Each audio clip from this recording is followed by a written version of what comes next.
Fußballspielen beim Franzosen ist für andere schick und fein. Doch 11 kleine Italiener möchten gern zu Hause sein.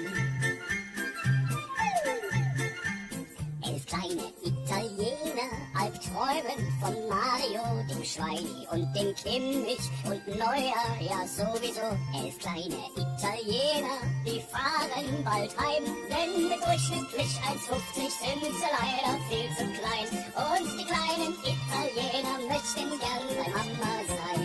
Oh Müller, oh Kedira, wir wollen euch Fußball spielen sehen. Oh Mario, oh Gomez, du hast die Haare schön.